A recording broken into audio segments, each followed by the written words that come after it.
Mike Vrabel has led one of the best turnarounds in history, including the playoffs. The Patriots are up to 15 wins after winning 4 last year. They're the third team ever to win 11 more games than the previous season. The 99 Rams, the 2019 49ers were the other. Both of those reached the Super Bowl. And so today they get the challenge of the Texans defense, and we talk about them all the time. Everyone knows about them.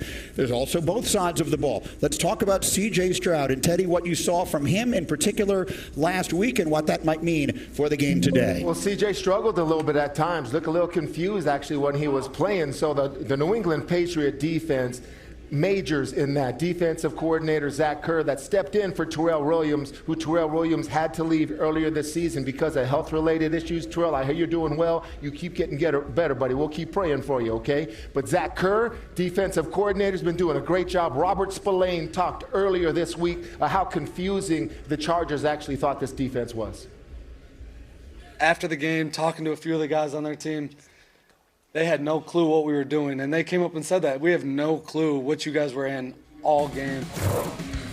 Yeah, Robert Spillane, one of our favorites, Moss, for a long time, right? Let's see what he's talking about here. Well, look at all the communications from the defensive backs. They're constantly moving up and down, moving from safeties off to safeties down. You got a cover 0 look coming up right here. And then if we rotate this just a little bit, they're showing a 7 rusher look. That's what Herbert's looking at here. But then what this turns into is just a 4 rusher look here. But look at these 3 droppers. I can't even tell you what this is, fellas, because they're dropping to the same area. So good luck deciphering this Houston Texans defense. You got offensive linemen thinking to themselves, what the heck is going on? Ellis, a good player. They're all over the place. All I'm saying is Zach Kerr, he's got them doing things that organically they feel like they have ownership of it all. I'm going to move everywhere because you can't really coach stuff like that, Rex, because this sort of defense feels very comfortable with this system. Yeah, absolutely. And what you do is you give that freedom.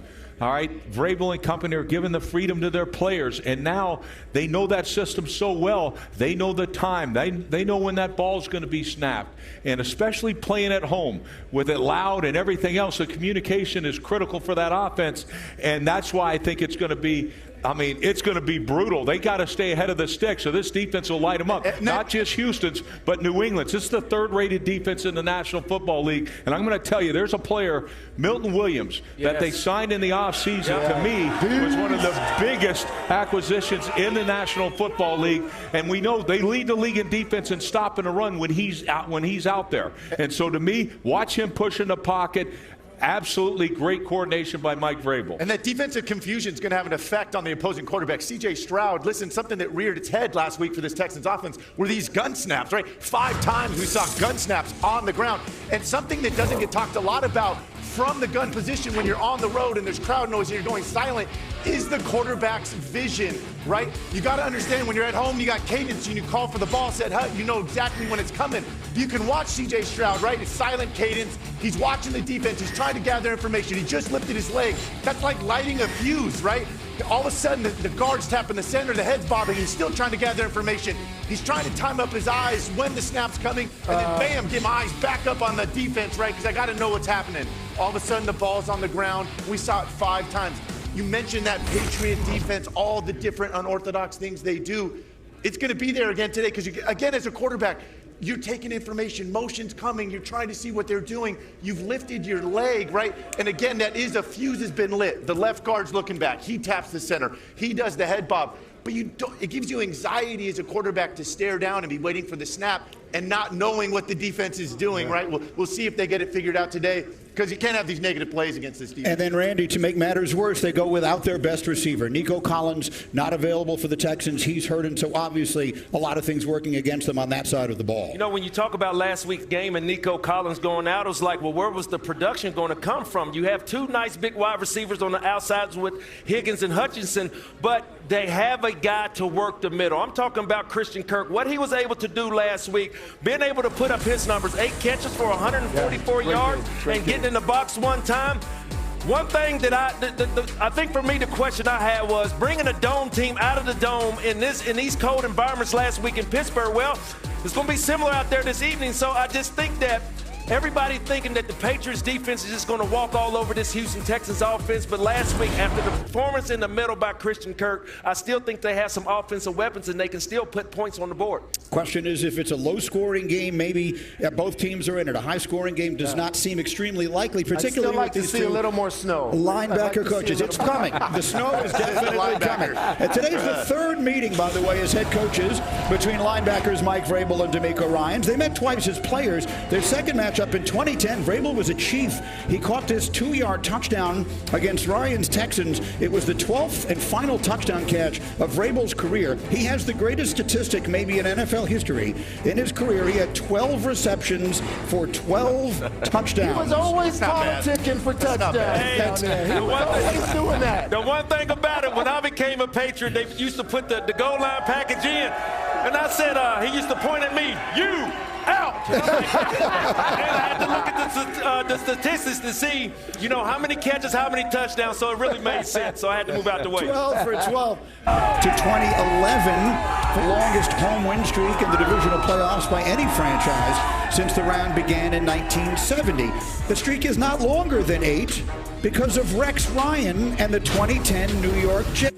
From a warm Chicago in September to here, it goes by in a blink. Marcus Spears, J.C. Kelsey, Ryan Clark. I'm Scott Van Pelt. Man, it's great to be together, and we'll talk about the team that will take on Denver and how the complexion of this AFC changed dramatically with the news that Bo Nix is out, but that's later. Swag, let's take our first pass at this Houston team, and you were early on the train that you felt like this wasn't just a nice team, but maybe a Super Bowl team. What's the most important thing for them to get right today to play Denver next week? First of all, I'm recovering from Randy Moss saying swagoo as we walked in. Never thought I'd have that happen to me. That's another first. Shout out to Ari and my fishing dog. Listen, man, this is going to be about ball security for CJ Stroud. Obviously, last week made me a bit nervous. He almost kept Pittsburgh in that game longer than necessary. And I think when you come into these elements with this weather, might I mention that this is a better New England Patriots defense that he'll face. So taking care of the football will be at a premium for both of these quarterbacks. The miscues, understanding where people were with him around in the pocket. Ball security for number 7 is most important. Yeah, we want to see him hit some plays downfield, offensively make some explosives, but taking care of the football between CJ and Drake Maye may be the most important element with two defenses playing at a high level, none better than the Houston Texans. RC, you made your living playing defensive back, from undrafted to a lengthy and decorated career doing this. When you look at the Houston Texans defensive backs, what about them makes them perhaps the best in the game? It's not perhaps. This is the best secondary in all of football, Scott, and it's their ability to take the football away. It starts with Derek Stingley and his ability to catch the ball wherever it is, but it's Kamari Lassiter, Kalen Bullock, and also Jaden Petrie. This is going to be a simple crossing route. He has outside leverage here. If you're a Trevor Lawrence, this is an easy play. Look at the way that Derek Stingley one-hands this football and comes down with the best hands on the entire team. And now Kalen Bullock, last week, late in the game against the Pittsburgh Steelers, he has vision on the quarterback. He's going to midpoint the two receivers down the field. It's not just about catching it. It's about what you do after the catch. And here we're going to see Jalen Petrie, who's also the hammer of the secondary. Watch the way he undercuts this route by Juju Smith-Schuster, pops the ball in the air, and then has the ability to find it. And Kamari Lassiter, in my opinion, the most underrated of these 4 defensive backs. This is that Georgia Kirby Smart understanding of ball. He's going to get the scissors route. He has vision on the outside breaker. It's going to be a speed turn. Watch him locate this football and high point it. These are the best DBs in all of football, and it starts with Derek Stingley, but it's not just him. It's the rest of those guys in that secondary. And if you don't think that they're the best, just listen to them tell you exactly what they think about themselves. We really got the best DBs, though, and can't nobody mess with us. Go ahead. Just like that. Hold on. Let me tell you something. Nothing. First team all Nothing. First team all right here.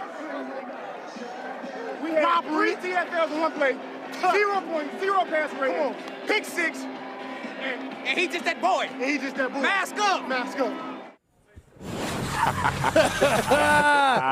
Mask up. We spent basically 2 hours on Countdown in Pittsburgh on Monday talking about that defense, and then they went out and outperformed all the praise that we gave them. Absolutely. And now, Jason, this Patriot offense, led by a 23-year-old superstar in Drake Maye, faces a steep task, but they've got a very capable signal caller. What do you want to see him do today against this defense? Yeah, they got their hands full. And RC just mentioned the secondary. It's going to be good on good.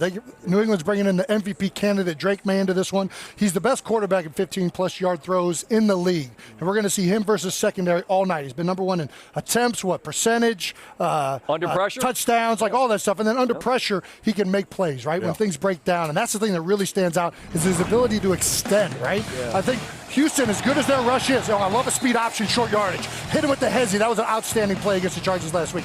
But one of the things that Houston does so well, they get after the quarterback, but they also will open up some of them lanes. They've been prone to giving up some pressure up through the middle and on scrambles when the rush doesn't get home. And Drake Maye made the Chargers pay numerous times. This is his biggest run of the day last week.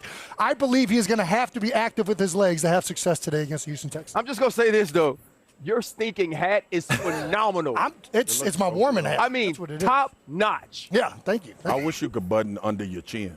You might be. He could. I see. It's like a helmet. It's got a button. It's got a helmet, but that beard is going to make it prohibitively difficult. My head's too big. All right, plenty more to come, obviously, on this game as we welcome in senior